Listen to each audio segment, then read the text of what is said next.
Hey, Alex Terry here. Thank you for tuning into my podcast. We are here to discuss all about leadership, thinking, and behaviors. We are here to talk about how to transit from control command leadership to more inspiring leadership with high influence and trust.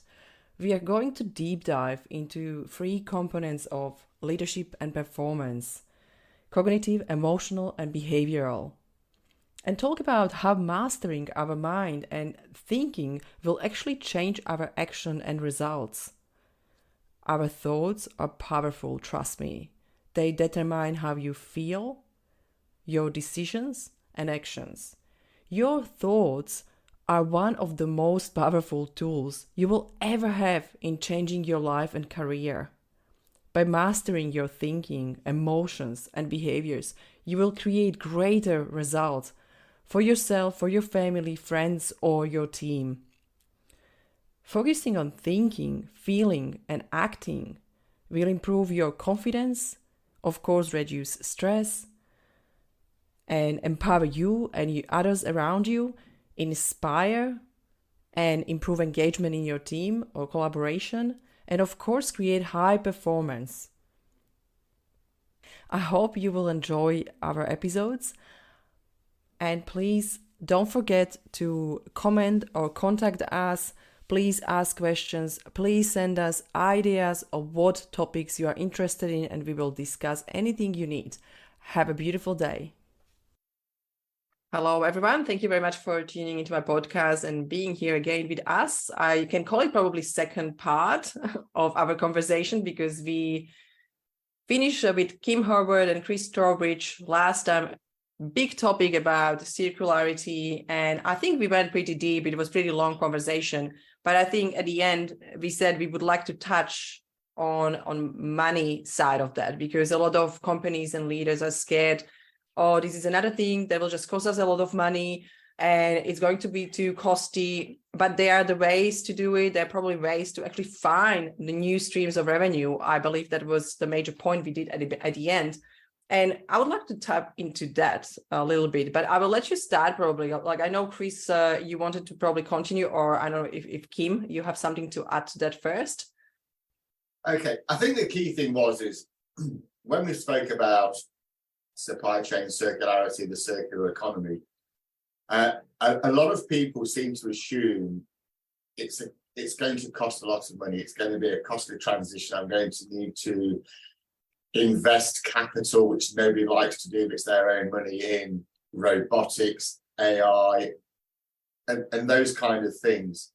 And this is, for me, one of the things where, Kim and I had this conversation about changing people's mindsets about it's not a costly exercise to do the right thing. And actually, there are a lot of benefits that can come from doing the right thing, which is cost reduction, cost avoidance, revenue generation schemes. And I'll just kind of touch on one point, that there was a report done by McKinsey and Company. And what they talk about, this whole transition, whether it's to net zero or ESG, but more so the net zero component, will between now and 2030 create what they're calling 11 high potential value pools. So these are revenue streams by making that transition to net zero. And they estimate that it's going to be more than $12 trillion worth of annual sales between now and 2030. And I think one of those areas that Kim and I, are focused on, obviously, is waste, because we're talking about circularity and all those great things. And they estimate that revenue stream within the waste business alone will be somewhere between $300 to $400 billion a year. And that talks about the reuse of materials, industrial and materials processes maturing with advancements in technology, and again, those process innovations. So if you're a waste provider, or even if you're a company that generates a huge amount of waste, there's an annual revenue market there of somewhere between $300 to $400 billion that you can tap into.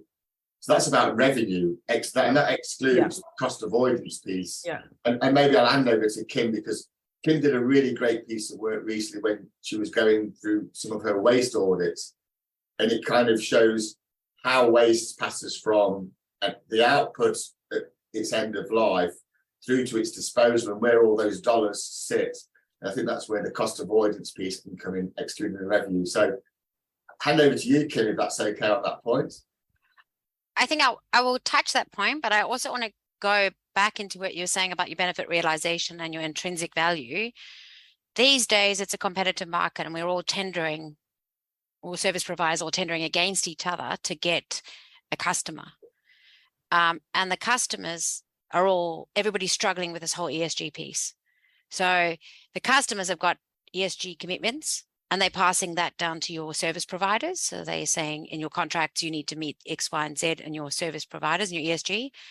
And so by doing it correctly, your revenue profit can also be that you can win more tenders and get more work by just being greener. So it is that there's definitely an intrinsic value, or you can definitely lose work. And quite a few people, big players in the market these days are saying, we're just not going to use you as a service provider, no matter how big or small you are, if you're not green and ESG. And it's a simple, I've worked with 2 companies like that. And that's what's driven them. And when you say we are the green ones, your rating in any tender contract review process always jumps up. Yeah. So there, Chris. So secondly, when you talk about your cost intrinsically safe, doing it properly and doing due diligence in your waste and understanding where your waste goes and just spending 5 minutes, a lot of the waste, as we move from one waste to the other, it's called a unit rate. So your waste, start at the bottom, your landfill says, this is how much I'm going to cost. The next subcontractor puts on a little bit more. He puts on his margin. The next transport provider puts on his margin. And the next transporter puts on their margin. Now, somewhere along that line of margins and of extra costs, you've gone from 30 cents to $4 a ton, or let's talk about proper money, $170 a ton, or $1,000 a ton when whatever waste stream you were looking at. It can be quite big and quite differential. If you're going to do it properly and you can cut out the green supply chain, you're going to go, well, I'm going to go straight to the recycler. I'm going to cut out all that margin and I'm going to do direct deals with my waste facilities. I also then am speaking to my waste facility, so I can guarantee and I can do the right due diligence to make sure that those guys are actually compliant. Now, why does that bother me? The big reason why I do due diligence audits for these companies is because they're all paying a lot of money on an annual basis to help clean up waste facilities with the governments in other places in the world. And we're now starting to see this in Australia. So cost avoidance, you need to know where your waste is going so that you don't end up having a liability which you're paying for in the long run. But also reduce the bottom line, simple as any business. If you can not be paying for contract on contract and extra money wherever you need to, making a direct deal with your waste facility provider, you definitely win financially. I love what you both said, because for me, like from my perspective, when I'm thinking as a leader, you're basically showing me opportunities to make money or increase the revenue. You're showing me opportunities to reduce my cost. And what I see from a behavioral perspective, or maybe that thinking perspective, is that we are so rigid that we are moving so slow to grab this opportunity and actually start to change how we think and change how we behave. And it's interesting when you said it, I was like, yeah, like I will do it right straight away. Like, that's great, because I can actually do something with making more money. And I think that's the goal of every company, to actually improve revenue or profits, right? And now from a leadership perspective, I will be like, wow, what actually is stopping people to take action? That the thinking has to be so inflexible. I don't know if that is the word, but opposite of flexible, rigid, or stuck, that they don't want to be resilient and flexible enough to actually go green, even though they know there are opportunities in future. And we know in 10 years time, people are not going to work with you when you're not green, especially when you want big contracts, right? Like that's just something, as every leader should be more visionary and see that as an issue before, after.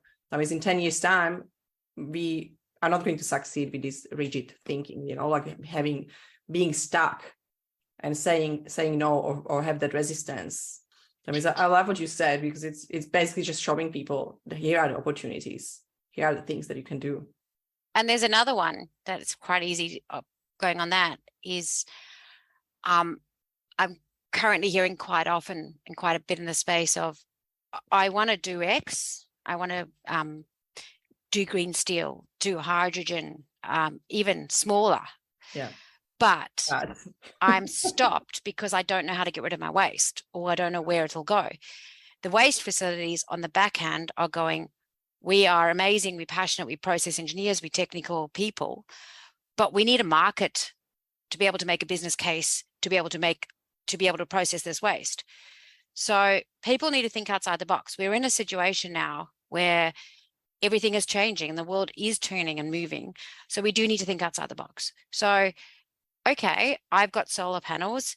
All right, I can process solar panels.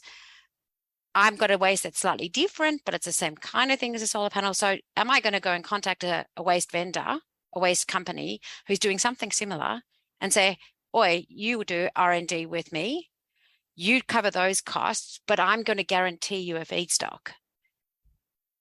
The positive outcome is that you are able to become very innovative in your work stream, in what you're doing, cut costs and achieve your outcome. You don't have to worry about the waste, and you'll probably find that your waste can be actually disposed of for free. When you're looking at bespoke waste that is no longer around, it is actually very costly to get rid of it. But if you're able to put in these deals right in the front, you're able to save a lot of money, but realize your dreams and realize the vision that you have for your company. It's so amazing. Chris, I know you want to add something. I will jump into you straight away. But I can see, like, I need to basically grab this, what you said, because this is so important in perspective, what we talk about, what I mentioned with thinking, because you said, I want this, but this is stopping me, or I don't have it because of this.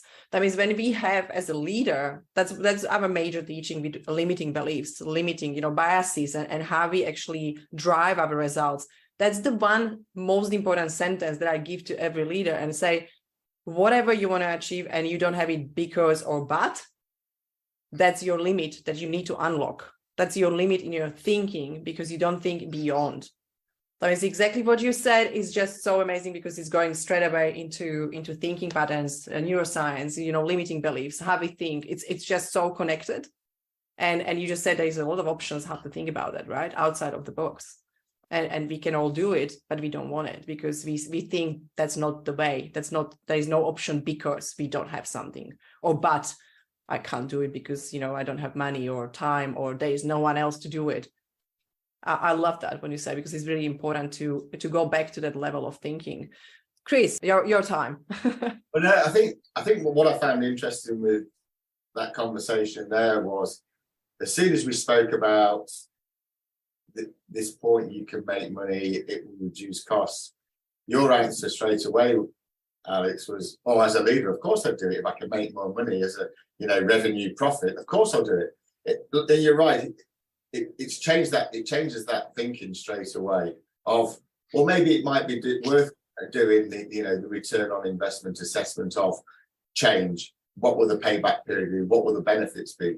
So that, and I think that's why, whilst Kim and I are passionate about, the supply chain, the green supply chain, and reducing waste, and the social and the environmental impacts of that, we did realise how you put that message forward will change how people accept it quickly or not so quickly.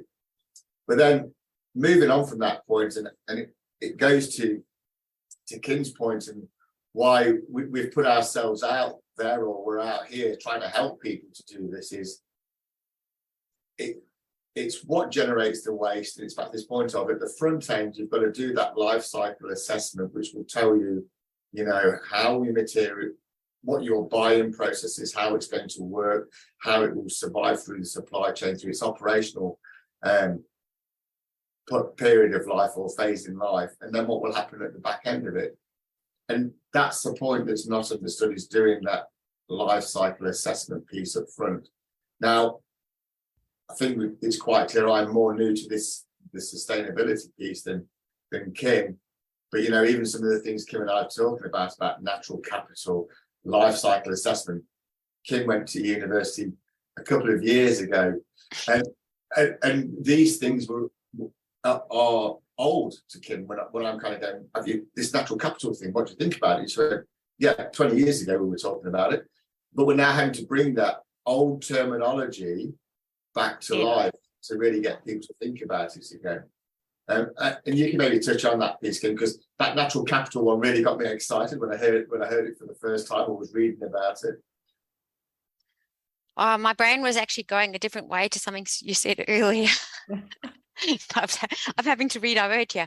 Can I go back to what you were saying earlier about monetizing waste and actual, what we have done in the past? And even I guess it is natural capital, but an example that we've done that I've just done in my previous role was monetizing a supply chain and changing your waste, your thinking, so that you can actually change what you're doing, your behavior, and then you actually reduce your cost in your supply chain. And I've got a really good example of that. So one was we kind of had a look at a lot of our machines and widgets were coming from overseas, and they'd been packed and packed and packed and wrapped and wrapped and wrapped and wrapped with soft plastic. Yeah. We worked out that was enough plastic to go around the world. And we were getting charged because you were getting charged for the packaging.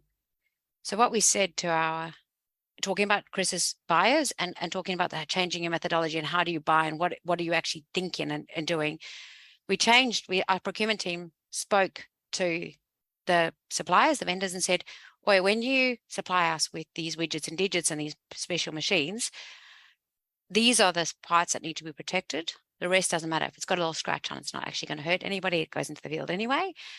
Can you not put in the plastic? This is how you're going to preserve it." And it ended up being about a cost saving of at least a few $1,000s per machine. The greenhouse gas saving from a scope 3 emissions that we saved the company, I can't remember the numbers, but there was significant savings in the entire lot. And we weren't using the soft plastic anymore. So we didn't have to even worry about getting rid of it. When we looked at supply chains and warehouses, just little tiny things that you talk about monetizing your waste, and this is what we talk about life cycle analysis. What we did was we did a life cycle analysis, and we said, not even a life cycle. We said, you're going to go and cut down those trees to make wooden pallets. You're going to cut down the trees or recycle and recycle things to make cardboard. And you're going to go and get hydrocarbon to make soft plastic. Now you're going to go and wrap all our food. So we did a case study with one of our food contractors, and you're going to provide us with tinned tomatoes, one box of tinned tomatoes. Each one of those tinned tomatoes came in a box with 24 of them. They were then rewrapped, and then they were the 24 boxes were put on another case where they were rewrapped again, and more boxes and more packaging. This all came from Melbourne, and they came on wooden pallets. So now you're paying, doesn't matter what you say, you are paying intrinsically for that product and that service. All that stuff had to come, when we mapped it out, was coming from Melbourne all the way, and it was traveling a round trip of over 10,000 kilometers to get packaged in one city, turn around, go on aeroplanes, go on boats, go everywhere else, and come back to Melbourne, often because that was where the facilities were that could actually recycle. Now, what was the point and what was the purpose? Natural capital. You've tracked down trees, and the biodiversity and loss, and the offset. There's no offset potential because you haven't got the trees because you've cut them down. Isn't it better to actually just say straight away to those vendors, "Hey guys, you're making my food and you're packaging it. This is how we want it." So what we did was we provided them with little packaging boxes, trolleys. They gave us our tomatoes in those. We unpacked them at the warehouse and we sent it back. We reduced tens of thousands of tons of waste on an annual basis and all the cost associated with it. Natural capital, how many less trees had to be cut down, how many less what plastic was required, and the greenhouse gas and the scope 3 emissions was reduced phenomenally. You didn't have to reprocess the plastic. I have probably a question, because this, for me, like as a normal human being, like I'm not thinking now from perspective of leading companies, but for me, that's how it's supposed to be. Like everything what you said, it's to me like this is how it's supposed to be. This is how we should look at that, because we don't want more waste. We don't want more plastic. We don't, and we don't want to cut more trees if we don't need to, right? And I was like, I'm just more probably curious, like what is actually stopping people? Because now they know, even if you will just work there full time, you'll be covered by cost, and you will still make the money on the saved, waste management or waste changes. It's crazy. Like for me, it's like, what is the point? Why people don't know about it? But add to that, and you go, well, what about the ESG? And it's not in the ESG, it's governance, human health and safety. Every single time you have a pallet, Chris, you've worked in the warehouses. I've gone to a warehouse. They're one of the big safety risks, because people are having to cut them up and put them into bins.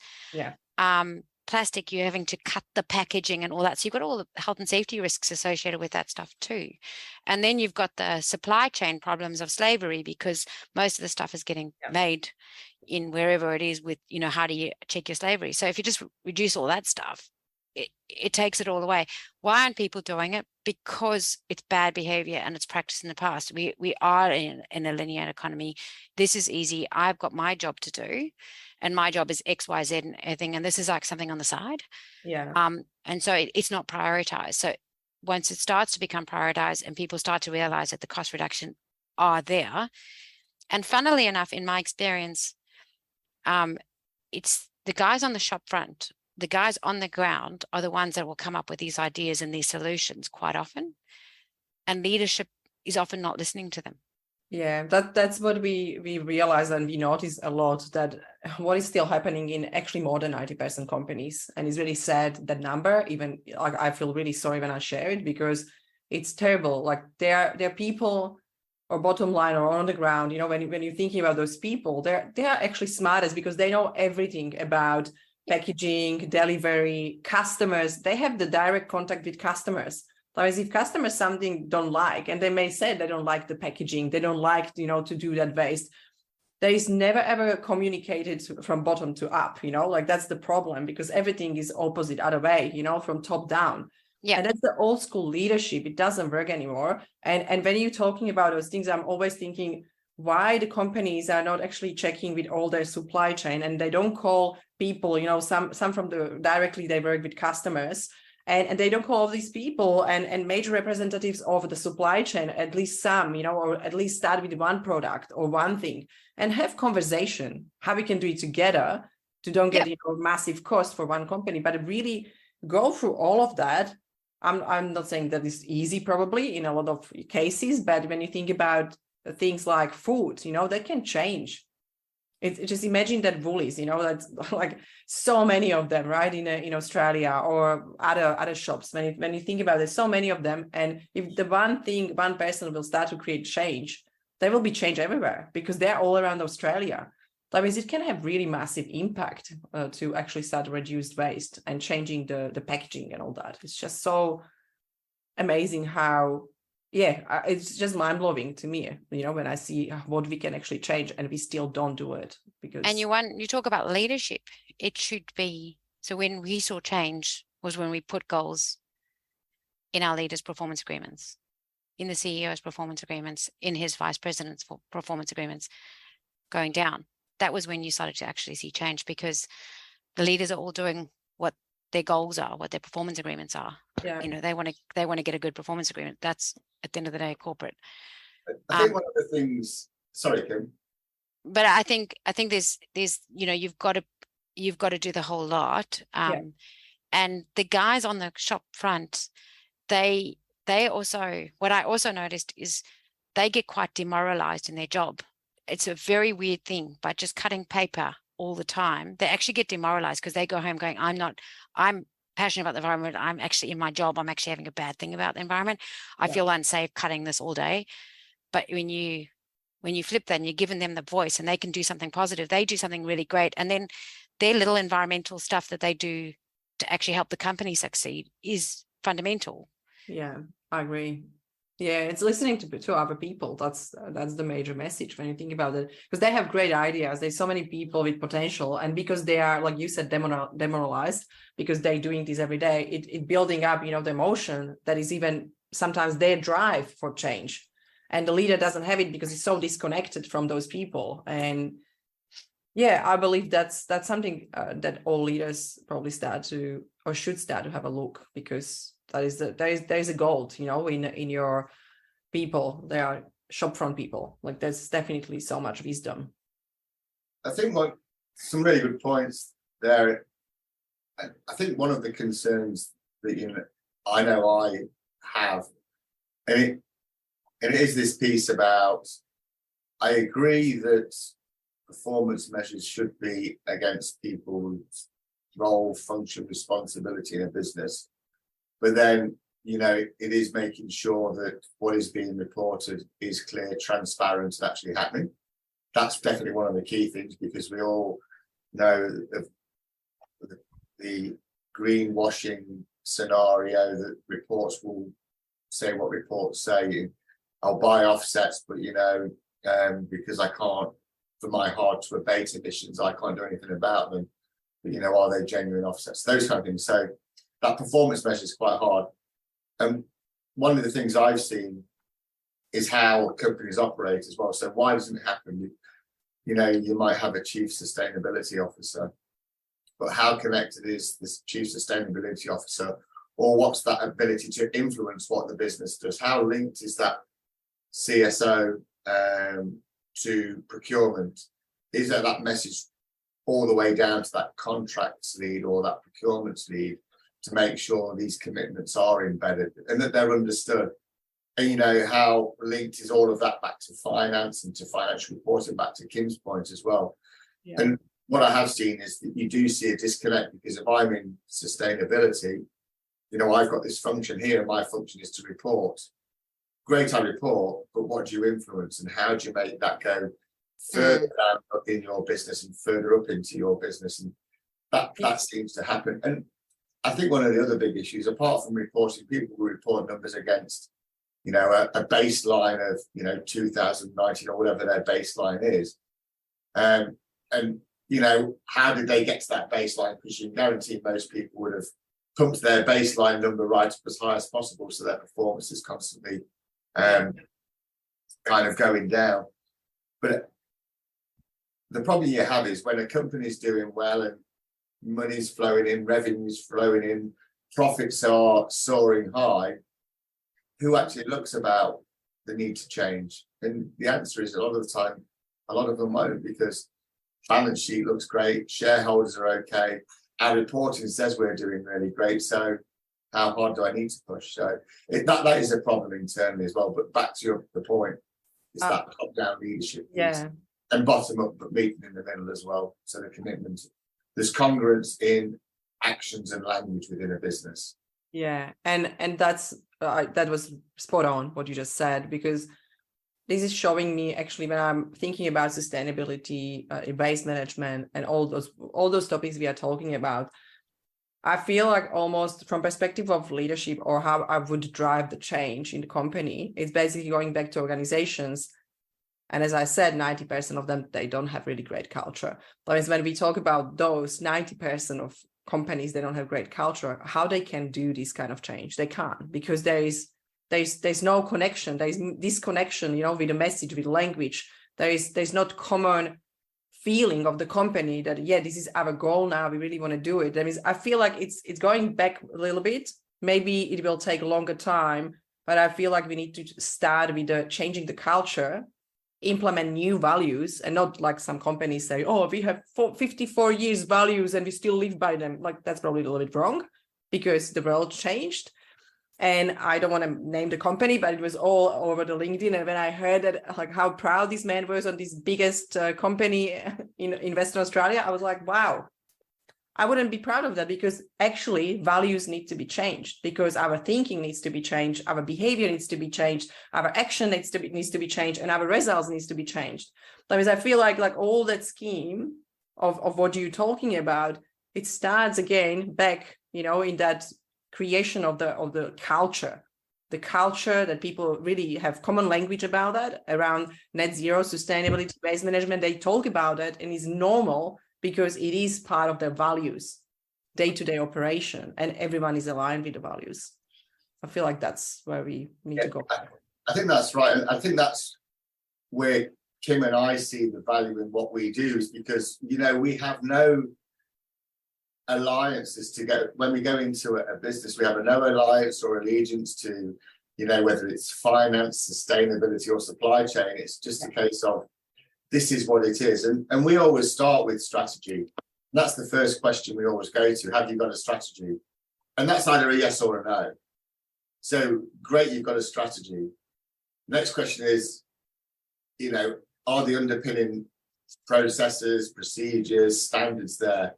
Yes or no? And that, again, is a yes or no. So if you've got 2 yeses, great. So the third question is, great, you've got a strategy, you've got the supporting documentation and processes underpin it. Is it being applied? And that's when you go across the supply chain. And once you go across the supply chain, that involves everybody in that business.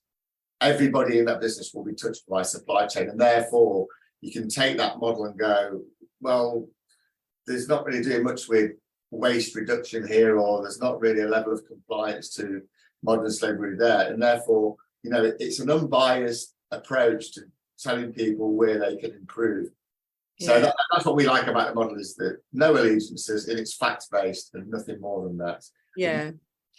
And going back to what you were saying earlier, Alex, in values and in what we're saying and doing, it's about the conversation. It's about education. Yeah. And I remember I had one situation where I've been told by my company I need to, you know, improve the waste of the entire company and digitalize it, etc. I had one VP who just kept on telling me, I don't care, I'll just put my waste in each bin. And I kept on saying to all of the leaders, it starts with the administration bins. It starts with sustainability, starts with the bin that you're putting in. It starts with the tap in your toilet. It starts with the lights going on and off, and automatic lights and automatic aircon. It starts in your building. It starts with the people that are making the thinking and buying and designing are sitting. And it starts with leadership. So I had this fight with one of the VPs, and he kept on going, oh, I just going to put in every bin. I kept on doing it. And I kept on saying to him, mate, if you do this, then your compost is going to go to Rich Grow.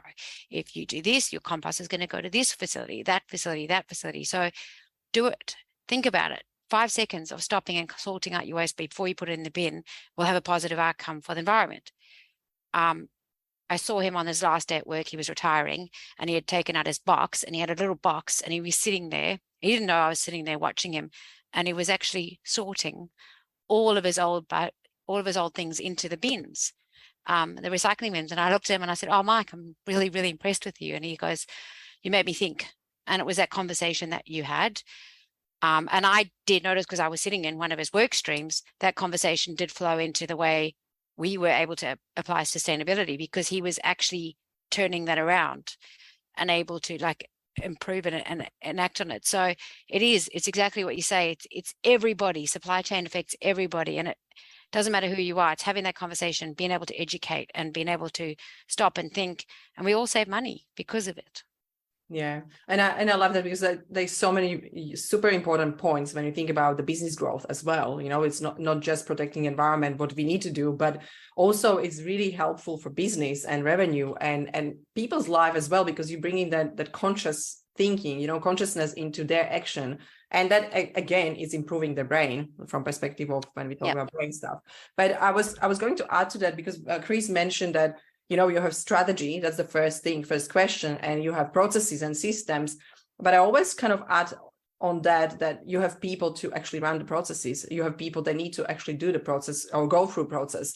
And when they don't believe in that, and they don't have the same thinking, they're not going to continue and doing the process, right? Like I skip the steps, right? Like I skip the steps. You give me the manual that has 5 steps, I will skip one. That's the way my brain works. I'm trying to learn to read manuals, okay? That's my biggest challenge. But I know when someone tells me, if you will read a manual and follow those 5 steps, And when you follow those 5 steps, this happen, and that this is what that means to you and the world around you, and this is how you can change other people's life, and this is how big impact that will have on you, like on the planet, on people. It's bigger vision. If I will be aligned with it, I'm reading those 5 points. But I believe in every manual I get, everything that I open and is manual in, I believe that is not important because I can do it without that. That means that's the thinking. And again, if you're going, on the level of values, beliefs, that means if you can change people's belief, how that is important, we can create a change. And there will be structure and systems will be basically there's the support of, how we're going to integrate it. That means I believe that there is still that first step, that needs to be done. And that's the education part of that. Beliefs, explain to people why is that important and what actually happened when you change your mind for 5 seconds of your day. I agree. And I think if you can convert everything to dollars, everybody would do it immediately. Back to that point, I think. It will save you $1. It will save you $10. I think if every manual had that as its last kind of, well, no, actually, in your case, if you knew it's going to be $1 saving at the last step, you go to the last step and miss the first 5. We know that now. But yeah, you're right. It's that, and I think that's one of those benefits that, again, I think we bring along is that level of education to educate ourselves about people's businesses, but also leave them with an embedded message that hopefully is sustainable for them as well. And we say education, but it's not. It's just ongoing. Being a lifelong learner, Alex. That's what it's all about. And the thing is, it is learning because there's so many new things coming up, right? For leaders in leadership in general. Now, net zero, it's quite new, and Australia is kind of new in adoption to that, right? It's very new. That means it's too many challenges past few years. There was so much uncertainty. Now there's new goals, new things to do, and people going through a lot of changes. And I think by those conversations we have, we can support them and explain, like, maybe you can actually help your people to change, because sometimes leaders want to really implement a change, but they get sick and tired of people not doing what they want them to do. That is the first thing that I always hear from leaders, like, I don't know why they don't understand what I want, right? That is, you can want the right thing, but if you don't know how to change their thinking, how to influence them and how to make them to do it, how to show them that is actually, bigger reason and bigger purpose, behind that is not just money, then people will start to do it. But we need to learn as a leader so many things, how to influence other people's thinking. And I think that's probably our biggest role, because you can come in and create a change, but by the conversations we have, we can actually start to change the thinking about that, about the topic. And I think that's what is really important to me. I really value all your inputs. I would probably ask before we go, do you have something else you would like to add today, and what it will be that we can talk about next time? I also would like to add one thing, is changing your language and changing the way we think about sustainability. Changing your language, stop seeing waste as a bottom package. Stop seeing water as something we just have to have. Stop seeing, people and their safety is something we need to keep safe.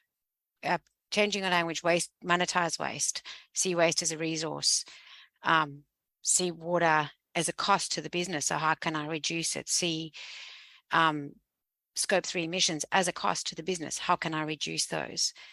I think that also shifts the way you think and shifts the way people think, because some people are driven by different things. Yeah, I love it. I love it because it's basically reframe it, and that creates shift in thinking. That's really well said. I love that. Thank you, Kim. And I think that's exactly where my mind went to as well, is most of those kind of points that Kim hits on, is that, it doesn't need to be an expensive exercise. There are a lot more, apart from the benefits to the environment, there are benefits to a business as well, and the two things need to be considered hand in hand.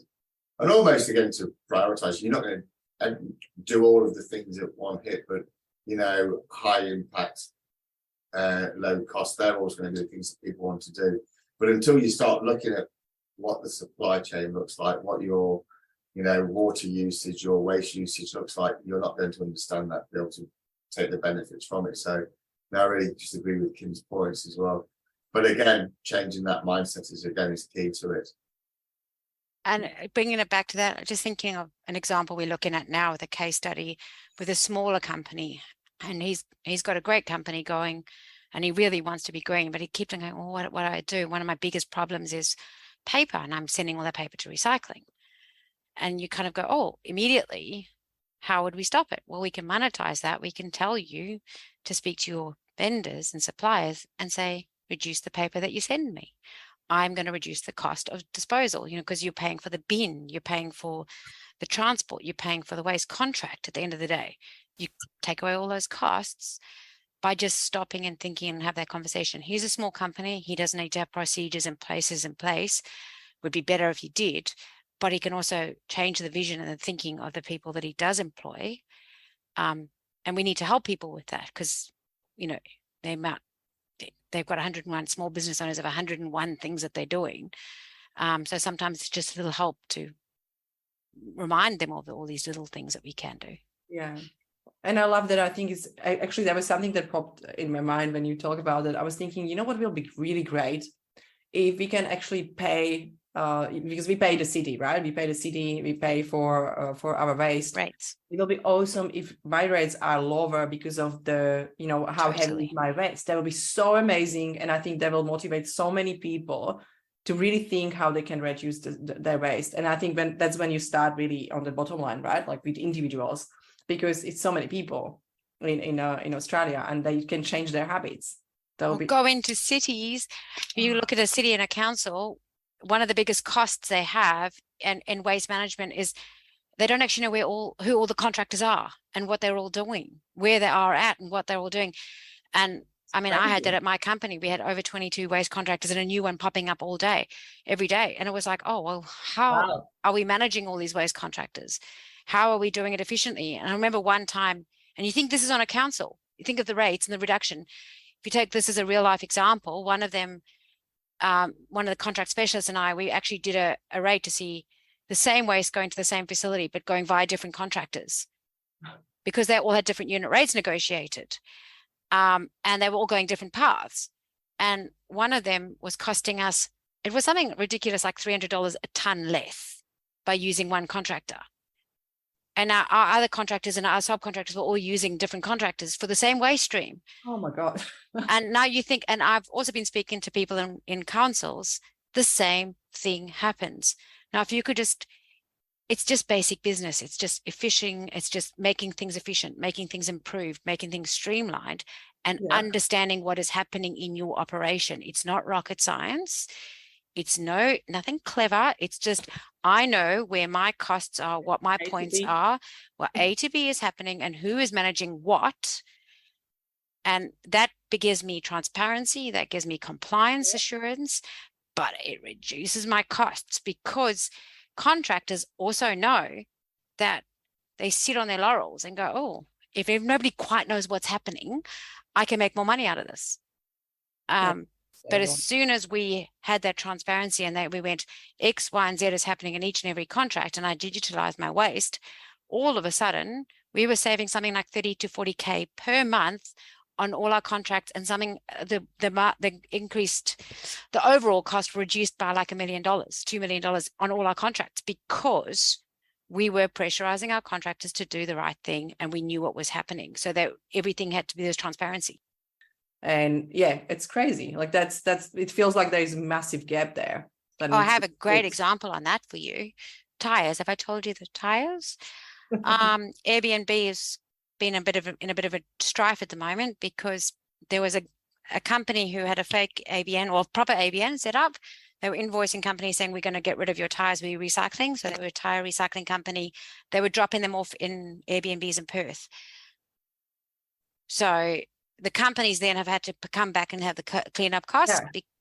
Yeah. I think the fake company has been obviously suitably employed, but your reputation goes, your cost goes, you don't know where things are going. And that's not great for your company when you all of a sudden get a phone call. I'm a small company. I own a small workshop and all my tires have been landed up in somebody's house in Brentwood or wherever they are. That's not great. It's not a great look. And you've paid for that. Well, there is a sense of awareness we should probably all get. And I will probably finish the conversation because we can talk about cases. And I'm actually curious about more stories because I know there's a lot of stories. And I think those stories actually help people to think more about actually what can happen, what can I look for, and, what should I focus on? Because those stories are bringing the real, life situations, and we understand how to move through those situations maybe a better way when we think based, of course. And look, I really, really want to say thank you so much for all what you shared today, because I think it was amazing, and I learned so much again. I think I will be really good in waste very, very shortly. I would love to invite you definitely for another conversation. That is, if you know, do you know what will be the great additional part of this? Do you have anything in mind that we can open up next time? Because I'm sure you were already thinking about that.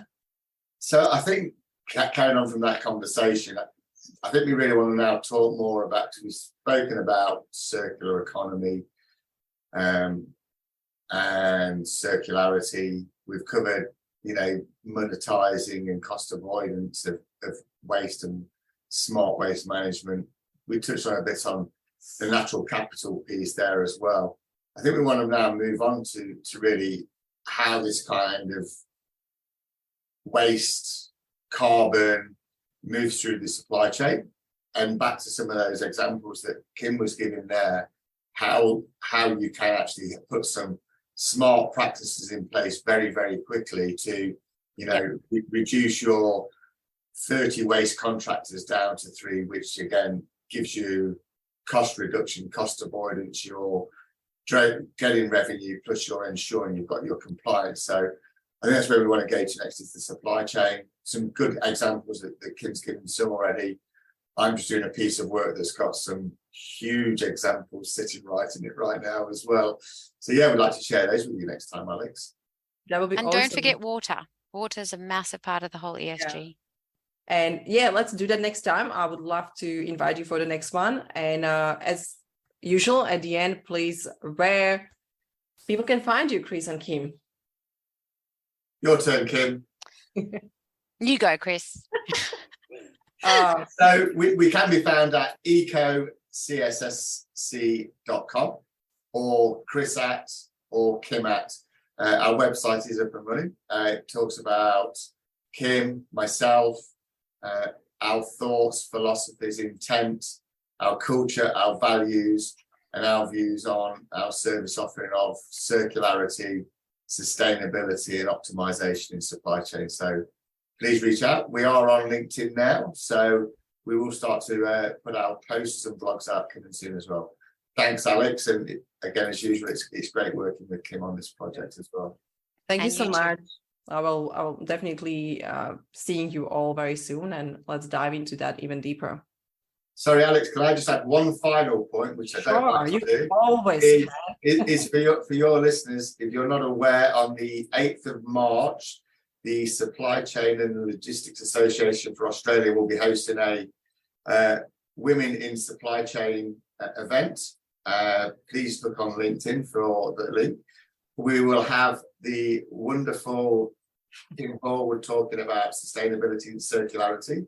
The ever fabulous Alex will be talking about conscious leadership and in supply chain, and also we'll be joined by Angela Coley, who is a procurement manager in the resource sector. So talking about their careers and challenges of supply chain and leadership moving forward. Thank you. Love that, Chris. Thank you very much for doing advertisement for me. And for this was great. I didn't need to add that. That's awesome. And I would probably forget anyway. But thank you so much. And I'm looking forward to see you finally face to face. And I hope I will try to get into the beach to see your competition, Kim. And hopefully we'll see you soon. Okay. Thanks, everybody.